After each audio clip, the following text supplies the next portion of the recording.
आ जाओ करते हैं start lecture scope of manager economics. Last lecture में हमने इकोनॉमिक्स के टाइप्स के बारे में खाली नाम पढ़ा था। इकोनॉमिक्स के टाइप्स जैसे micro economics, study of the behaviour of के अंदर आई आता था, बिहेवियर इंडिविजुअल बोलते थे। फिर हमने पढ़ा था मैक्रो इकोनॉमिक्स के अंदर study of the behaviour of aggregate.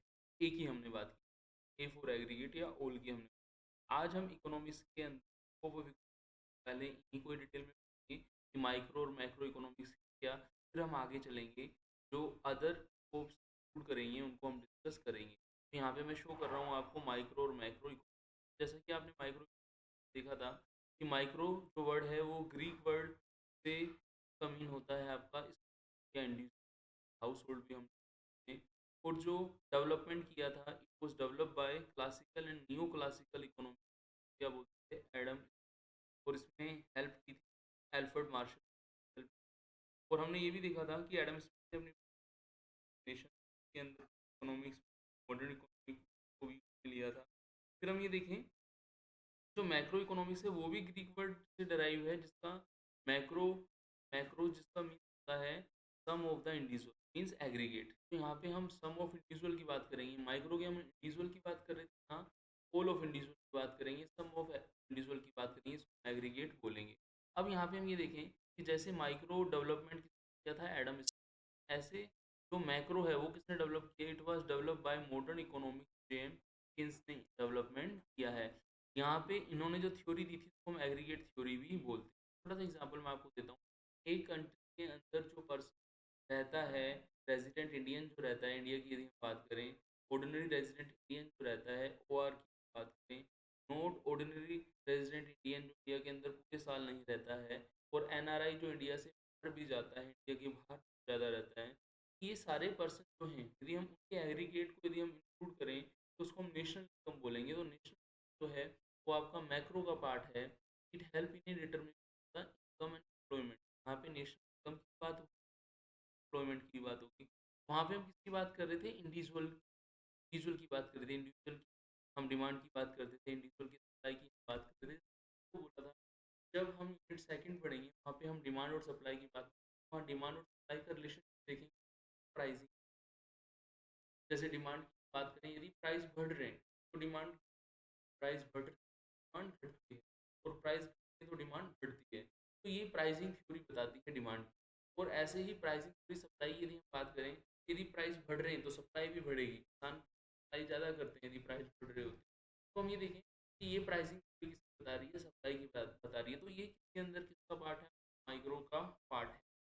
पहले जब अपनी पुरानी यूनिट हुआ करती थी, पुरानी फर्स्ट यूनिट के अंदर ही, लेकिन अब वो पे नहीं है।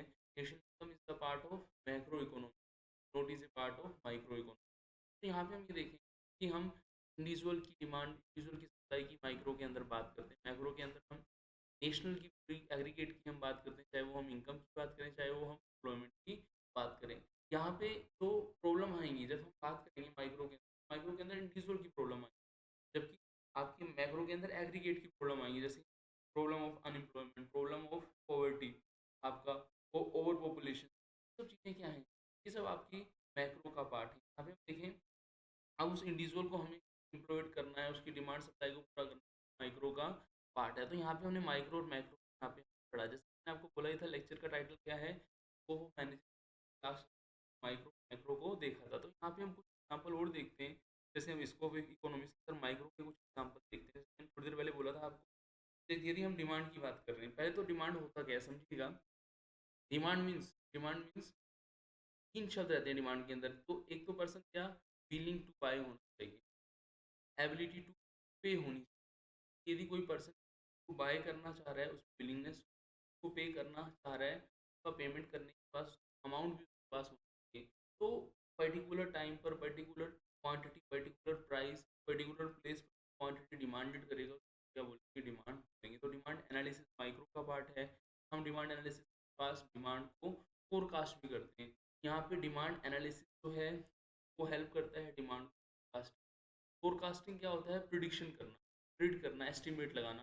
प्रोडक्शन से पहले हम एस्टिमेट लगाएंगे कि हमें कितनी प्रोड्यूस करनी चाहिए, कहीं जो यूनिट्स हैं वो बिना बिकी रह जाएँ, तो वो हमें डिमांड फोरकास्टिंग क्या करता है, उसमें हेल्प करता है। फिर आता है प्रोडक्शन एंड पोस्ट। जब आप प्रोडक्शन कर रहे हो तो आप मुझे एक बात बताओ कि प्रोडक्शन से पहले आपको एस्टिमेटेड कॉस्ट चाहिए नहीं चाहिए कि हमारे प्रोडक्ट की प्राइस कितनी होगी? जैसा कि आपने देखा था कि टाटा ने सबसे सस्ती कार का प्रॉमिस किया था कि 1 लाख रुपए में कार बना के देंगे। तो वो उन्होंने किस बेस पर दिया था? उन्होंने प्रोडक्शन कॉस्ट एनालिसिस को करने के बाद ही दिया था। आल्दो हो सकता है कि इन्फ्लेशन के कारण प्राइस में थोड़ा चेंज आया हो, पर वहाँ पर एनालिसिस का उन्होंने हेल्प ली थी। फिर हम बात करते हैं इन्वेंट्री मैनेजमेंट की। देखो एक सिंपल सी बात है, इन्वेंट्री होता है स्टॉक। जैसे हम घर पे देखें कि खाना हम आटे से बनाते हैं। जो है आटे को, पुराने आटे को खत्म होने से पहले नए आटे के लिए दाने को साफ करके पहले रखना, फिर दाने को भेजना, फिर लेके आना। ये एक तरीके से इन्वेंट्री है कि हमें जो है लैक ऑफ इन्वेंट्री के कारण प्रॉब्लम फेस नहीं करना पड़े, तो ये भी माइक्रो का पार्ट है। फिर हम बात करेंगे मार्केट। देखो मार्केट पहले एक फिजिकल प्लेस होती है, मार्केट का फिजिकल प्लेस नहीं रहा। मार्केट के अंदर फिजिकल प्लेस क्यों नहीं रहा? ऑनलाइन मार्केट भी शुरू हो गया है। तो वहाँ पे हम देखें कि मार्केट परफेक्ट है, बायर सेलर का नंबर बहुत ज़्यादा है, मार्केटिंग परफेक्ट है। यहाँ पे बायर और सेलर का नंबर चेंज होता रहता है। हम यूनिट फोर्थ के अंदर वहाँ देखेंगे तो मार्केट स्ट्रक्चर के हिसाब से क्या होती है, प्राइसिंग साइड होती है। जैसा कि हम देखें कि कोई चीज़ गवर्नमेंट सेक्टर में तो प्राइस अलग होती है, प्राइवेट सेक्टर में होती है तो प्राइस अलग होती है। फिर आता है रिसोर्स एलोकेशन। रिसोर्स एलोकेशन मतलब है कि मेरे पास, मान लीजिए मैं मिठाई बनाता हूँ, मेरे पास मावा है और इस समय त्योहार ऐसे आ रहे हैं, तीज का त्योहार आ रहा है, तो मावे का प्रयोग मुझे किसमें करना चाहिए? मुझे किसमें करना चाहिए बोलो? मावे के का प्रयोग तीज से पहले मुझे किस करना चाहिए? घेवर वगैरह बनाने में। तो रिसोर्स एलोकेशन किस तरीके से करें? हम देखें कि अभी त्योहार आ रहा है होली का, तो गुंजिया बनाने के लिए हमें को लगाना चाहिए, या फिर अभी हम देखें आने वाले टाइम में सर्दियाँ आ रही हैं तो गाजर का हलवा वगैरह बना। तो रिसोर्स का एलोकेशन, जो मेरे पास चीज़ें हैं उनका मैं बेस्ट यूटिलाइजेशन कहाँ कर सकता हूँ, वो रिसोर्स एलोकेशन कहलाता है। फिर आता है theory of capital and investment. आप देखें कोई भी हम काम करते हैं बिना कैपिटल, बिना बिना मनी के तो पॉसिबल होता नहीं।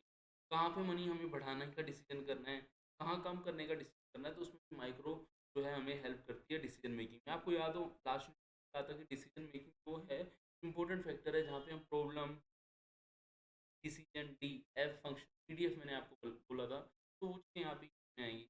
यदि हम इन सब चीज़ों को करते आ रहे हैं तो बताओ हम प्रॉफिट को प्री प्लानिंग कर पाएंगे नहीं कर पाएंगे? कि जियो का देखो कि पहले लॉस में चल रहा था, फिर नो प्रॉफिट नो लॉस में चल रहा है, फिर आपका सुपर प्रॉफिट, एबनॉर्मल प्रॉफिट। ये प्रॉफिट प्लानिंग ही तो है, के कारण वो प्रॉफिट का एनालिसिस कर पाया। फिर हम देखें कि हमें इतना भी प्रॉफिट नहीं कमाना कि हम मार्केट से बाहर हो जाएं, तो रिस्क एंड अनसर्टेनिटी देखना है। तो यहाँ पे रिस्क का जो टॉपिक है वो हर सब्जेक्ट्स के अकॉर्डिंग चलता है। यहाँ पे रिस्क एंड अनसर्टेनिटी का मतलब ये हुआ, जब हम डिमांड की बात करेंगे, जब हम प्रोडक्शन की बात करेंगे, इन्वेंट्री करेंगे, मार्केट सॉल्यूशन की बात करें, तो कहीं कोई प्रॉब्लम तो अराइज नहीं हो सकती जो हमें क्या करे, प्रॉब्लम आने वाले टाइम के अंदर हमें प्रॉब्लम बड़ी हो जाए और हम उसको कंट्रोल नहीं कर पाए। फिर करेंगे मैक्रो की बात। जैसे मैंने आपको बताया था मैक्रो जो केन्स जी ने दिया था, उसके अंदर उन्होंने इकोनॉमी की बात की थी, टाइप ऑफ इकोनॉमिक सिस्टम की बात की थी, बिजनेस के अंदर प्राइजेस बढ़ रहे हैं, प्राइसिंग, बिजनेस साइकिल को हम यूनिट फिफ्थ के अंदर फर्स्ट पार्ट के अंदर पढ़ेंगे। इसके अलावा पूरे नेशनल की इनकम है, एम्प्लॉयमेंट है, क्या सेविंग हैबिट्स हैं,